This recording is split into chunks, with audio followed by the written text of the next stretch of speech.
Hello everyone, welcome to Sanmarga classes. ಪರಿಮಾಣಗಳ ಹೋಲಿಕೆ ಅಧ್ಯಾಯದ 30ನೇ ಪ್ರಶ್ನೆಯನ್ನ ಗಮನಿಸಿ. ಒಬ್ಬ ವ್ಯಾಪಾರಿಯು 80 ರೂಪಾಯಿಯ ಬೆಲೆಯ ವಸ್ತುವನ್ನ 1,000 ರೂಪಾಯಿ ಎಂದು ಬೆಲೆಯನ್ನು ನಮೂದಿಸಿದನು. ನಂತರ 10% ರಿಯಾಯಿತಿಗೆ ಮಾರಿದನು. ಸೊ ಅವನು ಗಳಿಸಿದ ಲಾಭವೆಷ್ಟು?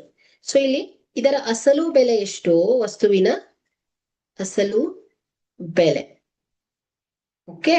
ಸೊ ಎಷ್ಟು? 800 ರೂಪಾಯಿ ಇತ್ತು ಅಲ್ವಾ? ಸೊ ಇದನ್ನ ನಮೂದಿತ ಬೆಲೆ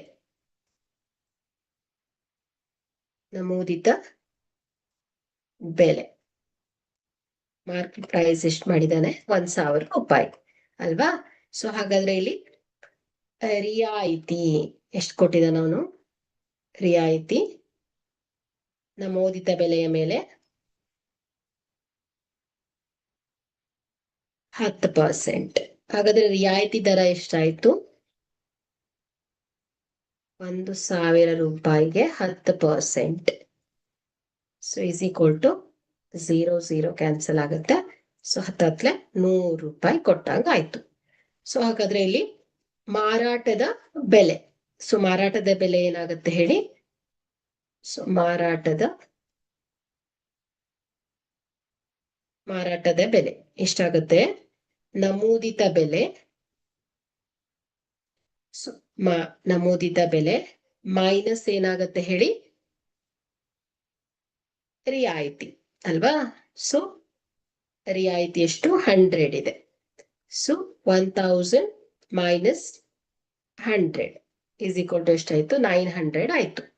ಸೊ ಹಾಗಾದ್ರೆ ಅವನಿಗೆ ಲಾಭ, ಸೊ ಲಾಭದ ಲೆಕ್ಕವನ್ನ ಹಾಕಿದಾಗ ಸೊ ಲಾಭ ಈಸ್ ಈಕ್ವಲ್ ಟು ಮಾರಾಟದ ಬೆಲೆ ಮೈನಸ್ ಅಸಲು ಬೆಲೆ. So is equal to 900 minus 800 is equal to 100 ರೂಪಾಯಿ ಆಯ್ತು. ಹಾಗಾದ್ರೆ ವ್ಯಾಪಾರಿಯು ಗಳಿಸಿದಂತಹ ಒಟ್ಟು ಲಾಭ ಎಷ್ಟಾಗತ್ತೆ ಹೇಳಿ? 100 ರೂಪಾಯಿ ಆಗತ್ತೆ. ಓಕೆ.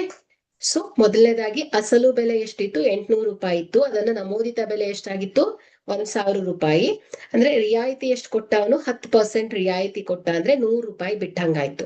ಸೊ ಹಾಗಾದ್ರೆ ಇಲ್ಲಿ 1,000ದಲ್ಲಿ 100 ರೂಪಾಯಿ ಬಿಟ್ರೆ 900 ರುಪೀಸ್ ಆಗತ್ತೆ.